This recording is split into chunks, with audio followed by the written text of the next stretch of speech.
ஒரு மகிழ்ச்சியான செய்தி. இதயம் நல்லெண்ணெயின் விலை லிட்டருக்கு ரூபாய் 105 குறைஞ்சிருக்கு. செப்டம்பர் 2023ல 1 லிட்டர் இதயம் நல்லெண்ணெயின் அதிகபட்ச விலை ரூபாய் 503. ஆனா இப்ப 1 லிட்டர் இதயம் நல்லெண்ணெயின் விலை ரூபாய் 398 மட்டும்தான் தமிழ்நாட்டுல. அப்ப இனிமே எல்லாரும் இதயம் நல்லெண்ணெய் வாங்கலாம் இல்ல?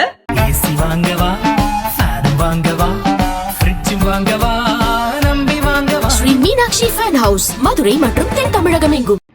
திருச்சி பெரிய கடை வீதி, சின்ன கடை வீதி, NSP ரோடு உள்ளிட்ட பகுதிகளில் வழிப்பறி, கொள்ளை சம்பவங்கள் அதிகம் நடக்கிறது.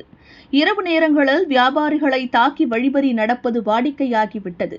அதுவும் சிறுவர்கள் கும்பலாக சேர்ந்து கஞ்சா, மதுபோதையில் வழிப்பறி செய்யும் சம்பவங்கள் தொடர்ச்சியாக நடக்கிறது.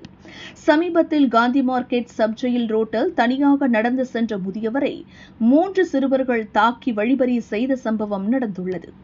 ஏப்ரல் 4ஆம் தேதி மாலை 3 மணிக்கு நடந்த இந்த சம்பவம் அங்குள்ள CCTVயில் பதிவாகியுள்ளது. முதியவர் அப்பகுதியில் நடந்து செல்லும் போது 3 சிறுவர்கள் அவரை பின்தொடர்ந்து வருகின்றனர். திடீரென முதியவர் கழுத்தை நெரித்து தாக்கி கீழே தள்ளிவிடுகின்றனர். பின்னர் அவரிடம் இருந்த பணத்தை பறித்து செல்கின்றனர்.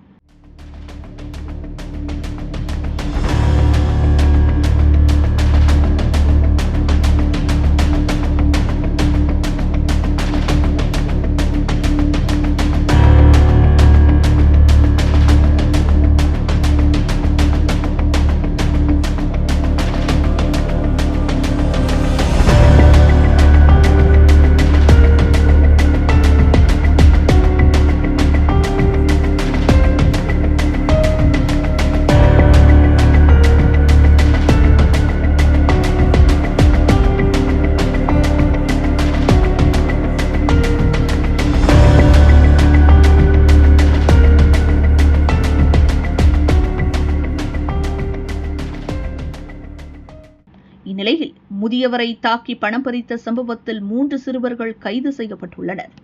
அவர்கள் வடக்கு தாராநல்லூர் பகுதியைச் சேர்ந்த தர்மதுரை, EB ரோடு பகுதியைச் சேர்ந்த அண்ணாமலை, வால்டின் ஜோப் என தெரிய வந்துள்ளது. கைதான சிறுவர்களிடம் போலீசார் விசாரணை நடத்தி வருகின்றனர். மது, கஞ்சா, போதை ஊசி, மாத்திரை பழக்கம்தான் இதுபோன்ற சம்பவங்களுக்கு காரணம் என்கின்றனர் அப்பகுதி மக்கள். போதைக்கு அடிமையான சிறுவர்கள் இதுபோன்ற குற்ற செயல்களில் ஈடுபட்டு கிடைக்கும் பணத்தின் மூலம் தொடர்ந்து போதைப் பொருள் வாங்குவதை வாடிக்கையாக வைத்துள்ளனர்.